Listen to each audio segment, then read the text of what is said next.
ऊपर वाले की लाठी में आवाज नहीं होती, लेकिन जब वो लाठी चलती है तो अच्छे अच्छों की बैंड बज जाती है। ये कहावत सुनी तो बहुत थी हमने पहले, आज वो सच होती हुई दिखाई दे रही है। कोशिशें बहुत की टालने की कि करवाते ही नहीं है पंचायती राज चुनाव, छोड़ते हैं, करवाते ही नहीं है निकाय चुनाव। बार बार कोर्ट में जाके कह दिया कि ओबीसी आयोग की अभी तक रिपोर्ट ही नहीं आई है, कैसे कराए चुनाव, कितने ओबीसी है कितने नहीं है आंकड़े ही साफ नहीं है, कैसे कराए चुनाव।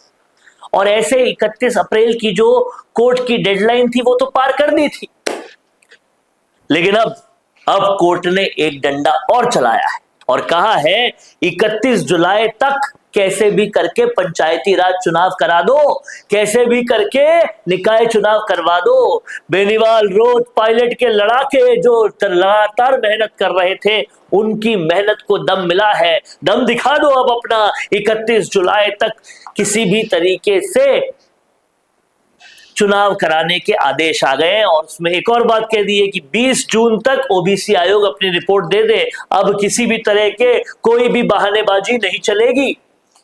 हाई कोर्ट ने यह साफ साफ निर्देश दे दिए।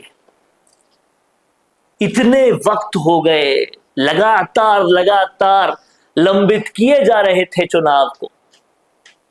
कोई कह रहा था अक्टूबर में होंगे, कोई कह रहा था जनवरी में होंगे, लेकिन अब कोर्ट ने स्ट्रिक्टली एक आदेश दे दिया है कि 20 जून तक ओबीसी आयोग रिपोर्ट दे, 31 जुलाई तक कैसे भी करके चुनाव कराएं। अगर इस टाइम तक नहीं कराते हैं तो अच्छा नहीं होगा। सीधे सीधे इन्होंने ये फैसला दे दिया है कोर्ट ने। अब देखते हैं कोर्ट के इस फैसले को सरकार कितना मानती है या इसके ऊपर भी एक बहाना और लगा देती है। हालांकि इस पिटीशन के पीछे जो पूर्व विधायक संयम लोढ़ा और गिरिराज सिंह देवंदा पड़े हुए थे, उन्होंने साफ साफ कहा है कि सरकार की ये टालम टोली जो है वो अच्छी नहीं है, इन पर सवाल उठाए। और जिस पर अब कोर्ट ने जवाब देते हुए 31 जुलाई की डेडलाइन दे दी है।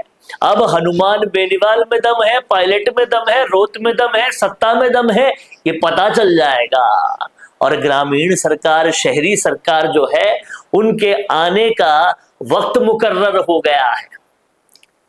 हालांकि अब देखना यह होगा कि हाई कोर्ट के ऊपर पड़ाव सुप्रीम कोर्ट का भी होता है, सरकार वहां पे भी जा सकती है और बहाने भी लगा सकती है। लेकिन फिलहाल तो हाई कोर्ट ने उन तमाम सारे लोगों को बड़ी राहत दी है जो कि तैयारी कर रहे थे पंचायती राज चुनाव की और निकाय चुनाव की, कि अब ये चुनाव होंगे और अब दिखेगा दम, पता चलेगा कि 2.5 साल में जो काम सरकार ने किया है उसके बारे में जनता क्या सोचती है, जमीन की हकीकत क्या है। और इन्हीं नतीजों के आधार पर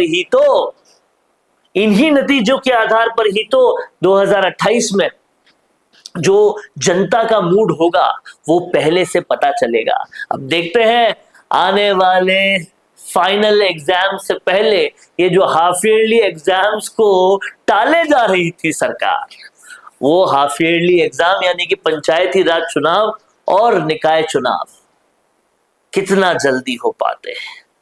अब हाईकोर्ट के इस डंडे से सत्ता को कितना फर्क पड़ता है, क्या वो इस डंडे को मानेगी या फिर एक बहाना बनाएगी? क्या कहते हैं आप? लिख डालिए कमेंट बॉक्स में। देखते रहिए संवाद, क्योंकि ये संवाद है भारत का, भारत के लिए। नमस्कार दोस्तों, अगर आप भी रियल एस्टेट में काम करते हैं तो हम आपके लिए लेकर आए हैं गुड न्यूज। आजकल के डिजिटल जमाने के अंदर आपकी प्रॉपर्टी का अच्छा वीडियो कंटेंट होना बहुत जरूरी है। तो हम यानी मिशी मीडिया सॉल्यूशंस आपको प्रोवाइड करवाते हैं एक हाई क्वालिटी कंटेंट वीडियो, जिसके अंदर हम प्रॉपर्टी से जुड़े हुए आसपास की प्राइम लोकेशन और उसकी कनेक्टिविटी को अच्छे से दिखाते हैं। कस्टमर आपकी वीडियो को सिर्फ देखे ही नहीं, आपको कांटेक्ट भी करे, जिससे कि आपकी डील क्लोज होने की पॉसिबिलिटीज बढ़ जाती है। तो कांटेक्ट करो आज ही स्क्रीन पर दिए गए नंबर्स पर।